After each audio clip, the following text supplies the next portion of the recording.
This is a song called the 1919 Influenza Blues, and as the title suggests, it is about the 1919 Spanish flu pandemic. So, this is one of those songs that, while it was first brought about in 1918, it became very popular in 1930s, but this particular recording of the song that I'm using right now was recorded in 2004.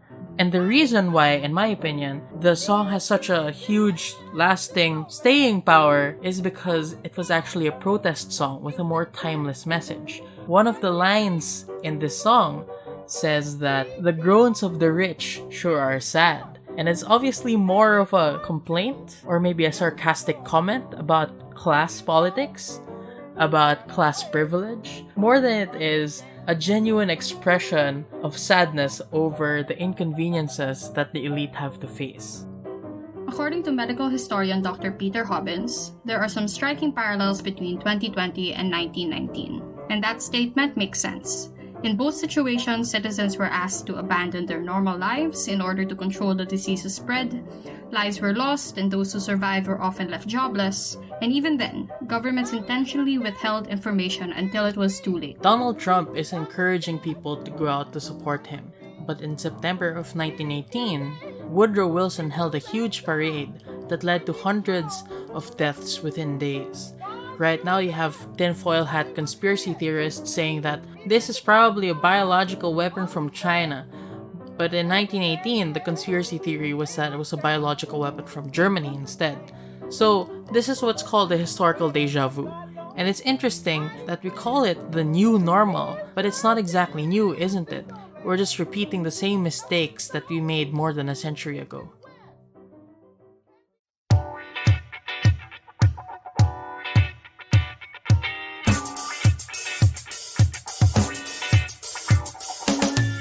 Another episode of Debatable with your hosts Nina and Kyle. So it's been a while, and that's honestly because we planned on just recording again when everything would go back to normal and I can physically be with Kyle and just share the mic.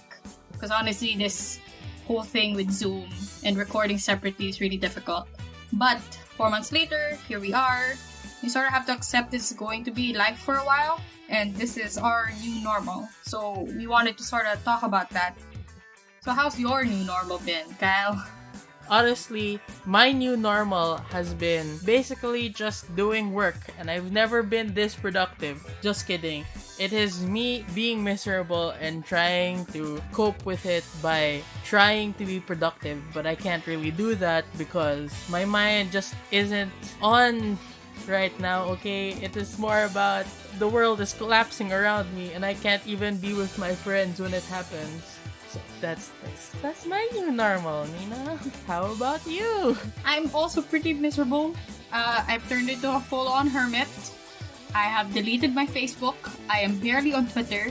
I am an introvert that has been put on 300% introvert because the only forced interactions I get to have, which are usually debate and going out on dates with Kyle, have been taken away from me. And even when I tried with Kyle to debate online, as much as I had fun, and it went pretty well, I would say, as a social experiment, it still wasn't enough for me to feel like I was reconnecting with the rest of the world. So now I'm at home. I am the adult of the house because my parents don't live with me. I have to take care of my little brother. I have to handle all the bills, talk to Sky Cable, talk to PLDT to upgrade our Wi-Fi, which they are doing, which is difficult for me to record this episode with, and my brother to have his schoolwork with. And basically, everything is falling apart. I don't know what to do. I've just sort of accepted that this is how things are, which is really bad, but I also have no choice. I would say, though, that as much as we hate it, Kyle, we seem to be falling into a particular routine. So we wake up, you do schoolwork, I play my Animal Crossing, we watch some One Piece together, then we talk about nonsense, we make hypothetical debate arguments together, and then we go to bed. And then the next day we repeat the whole thing over and over again. But you know, that's the new normal, and I think as a concept, that's the correct place to start with. Because majority of people probably understand the new normal as getting on with your life with a new set of schedules and routines. But what's the goal here? Like, I think it's okay to say that times are tough and that this kind of pandemic hasn't happened in at least a century. But I think the goal here really is that it will all end up feeling normal if you stick to the routine. So as to why we have the routine to begin with, I think it's because independent of any outcome, like of what the routine is or what the routine will do to you, there's a comforting feeling in just having a routine in general. Yeah, but if you look at it, to fall back to a routine can look like a lot of things for different people, right? A routine for someone who's in a well-off situation could look like waking up at the proper time in order to bake bread with their own sourdough starter or something. But a routine for someone who is not in a good situation could look like having to climb up a mountain and having to climb up different trees just to look for internet and look for signal in order to submit the homework that they need in order to live a normal life and actually graduate. Yeah, so I think that this brings to light a very interesting question. Since we do have a routine and it's comforting for us, but whose routine are we really protecting here? Because for a lot of people, they have to go out of their ways to do certain things. So I think the routines that we're protecting are actually for institutions. Like corporations want things to be back to normal, they want it to be back to business as usual. Schools want students to go back to regular programming. So basically, it's just a bunch of these different institutions wanting operations to go back to as close as exactly how things used to be. So I think for individuals, the new normal might feel comforting, but it's not for them. They are participants. We are participants, Nina, but we're not necessarily beneficiaries of the new routine, of the new normal. I think that's kind of debatable though, because on the other hand, I think the new normal, even if it may not be for people, it can be, right? If people use it for self-preservation and mental preparation. So actually, like a Twitter research has conducted that there are 4 needs during the time of a pandemic. So the first would be accurate and reliable information. Second would be customer and service support. Third would be distraction and levity. And fourth would be community and positivity. So while the first 2 needs are controlled by the way governments act, the second 2 are often dealt with as a community, and how pandemics are collectively faced. So data mining actually has found that a lot of tweets and posts about the new normal are often lighthearted. These are people who talk about what they do while they're at home. Like I think one of the trending ones that used the new normal as a hashtag was this couple who ended up making picnic tables for the squirrels that they were finding in their yards. So in a way, the new normal seems to serve as a distraction. And in that sense, I think there could be a benefit. Yeah, so I think that the phrase new normal can be a comforting term for a lot of people who have lost their old lives and are attempting to find simple joys and silver linings in the new versions of the lives that they're living. And I agree with you that this is probably how positivity could be reached, through the kind of acceptance that leads to people looking forward to new things and opportunities. So it's basically the notion that you can accept things and then use them as a way to create meaning. And this is positive nihilism, isn't it? Like, the world is pretty absurd right now, but you must imagine Sisyphus happy. So some would argue that this makes the term the new normal a good thing, because it manages to allow people to get themselves out of loops of despair, negative feedback loop of self-pity. This is a similar argument that a person could make for example, if the debate is about Filipino resilience being used as a term, like, wow, they're very resilient. And most people will be like, yeah, wow, very resilient. But a lot of think pieces go like, well, we shouldn't really be celebrating this because they are still victims of a system. So maybe an argument here is that, yeah, sure, even if they are victims of some system, they are still able to make some meaning out of their experiences because of terms like these or because of attitudes like these. Yeah. So besides providing silver linings and good vibes, you could also say that the term does a good job of conveying that change needs to happen. Because there obviously are things we won't be getting back for a while or ever, right? So we won't be having huge concerts again or random handshakes after a debate or crowd gatherings in general. To say things would go back to the way things were is obviously a lie at this point. And the new normal is probably the best form to convey this kind of change. It's a genuine expression of things being different and having to move forward after the pandemic itself, if we ever reach that point.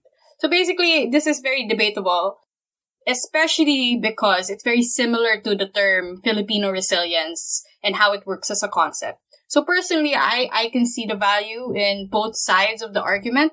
I choose to be positive in this regard though, because I don't think I can take any more negativity in my life right now. I think I'm gonna die from my mental illness, if anything. Yeah, so here's my bias though. I think it's more of the same hand washing by the people in power. Like, I already tweeted some of my thoughts about this. I said that the phrase new normal is basically just an excuse for all the failings that our government has had in trying to contain the virus. So the government goes like, yeah, well, people are dying. Yes, we are borrowing trillions with apparently nothing to show for it. There's a sauna that not everyone can watch because one of the largest networks in the Philippines got taken off the air.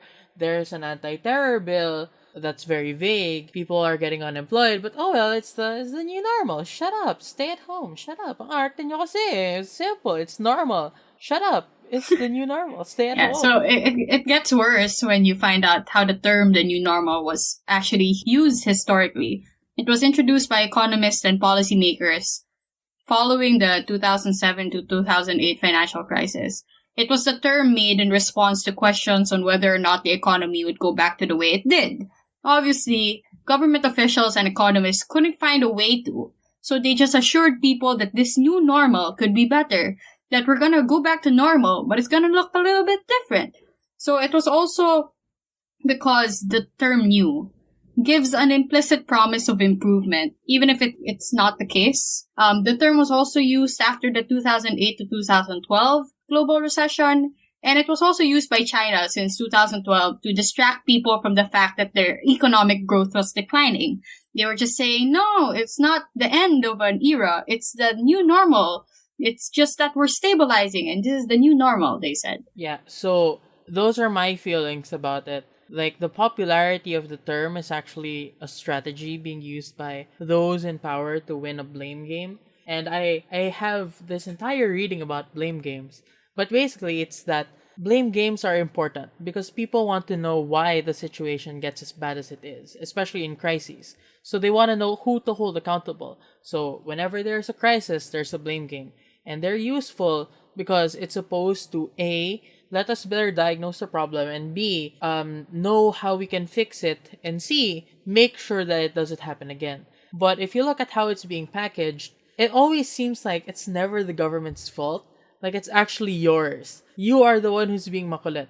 Give the government more power. We'll fix it this time. Give us more money. We'll fix it this time. All I know is that it isn't the government's fault. When it came here, it was an act of God. When it spread, it was either an act of God or an act of makulit citizens who want too much freedom. So, if there is a blame game, and you see this throughout history, usually what happens is the first thing that governments do, or people in power, the first thing that they do is to deny that there's even a crisis. And then after that, if there is a crisis and it's acknowledged by everyone, that's where they go into their blame shifting strategies. Like, they're trying to say it's an act of God, which is what they did also when they said na no one could have stopped this or something like that.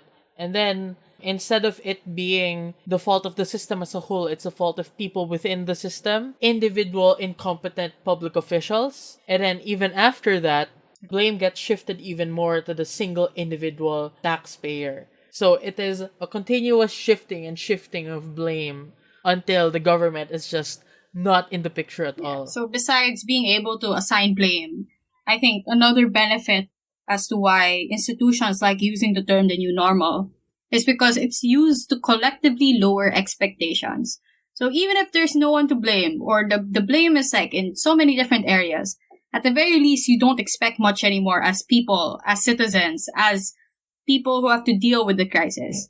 Because one way it lowers expectations is because the government can basically do anything or nothing. Then they'll slap the new normal as a label for it. They'll call it the new normal. Like, here it is. We did our best. You just have to live with this because this is what normal is now. And because it's called normal, we can't do much to demand for more. psychologically speaking, the term normal does a really good job at normalizing whatever the situation is. The other way that it lowers expectations is because we're just kind of going to be receptive to a lot of things because other countries also use the same term. And sadly, we don't always do a good job at looking at nuances. So if we use the term the new normal, and other countries who are better off and have better policies and better government officials and better hospitals, they use the same term, we are easily fooled to believing everyone is on the same page. Governments know this, and sadly they use it to their advantage because if they use the new normal, it's an ability to hide from criticism and fool people. If there's anything to take away from this episode, it's that terms can be very powerful as well as unavoidable. So realistically, I think that the buzzword, the new normal, will be staying for a while. And while you'll be seeing probably lots of content creators and media outlets using the term, talking about it the same way that we did, I still think that people should be careful about looking into how the term is used and also why that term is the one that's being used. So I feel like it's very catchy actually, like new normal, yay, alliteration. But we also have to make distinctions with how we interpret it, as well as be cautious with how others use the term, because it might very well just be people in power trying to hide realities from you. I think this just emphasizes how political language can be, and whenever these terms are thrown around, we should remember that there is always some implicit assumption being made. You can't separate how we use language from the context in which it's being used. So we aren't prescribing anything really. We obviously have our own feelings about it. We just hope that this episode allowed you to see the many sides to the new normal and probably encourage you to look more into it, do more research. There's surprisingly a lot of information online as to how people use the new normal, how people use it to blame others, and like a lot of research on data mining, on how Twitter is actually tracking the usage of the new normal. I was pretty surprised actually when researching for this episode. So we hope you make your own opinions about it. If you have any thoughts about it, you can always let us know because, you know, this is our life now and we just gotta help each other cope with it one way or another. And maybe one day this will become a debate topic, so it's better to be prepared. Like the motion on Filipino resilience and stuff. So that's it for this episode. Thank you for listening and thank you for waiting for us to come back. It feels weird to be back. It doesn't feel normal, but it feels a little bit like before. And I guess that's the point. Okay, that's all. Bye! And the thrones of the rich sure was sad.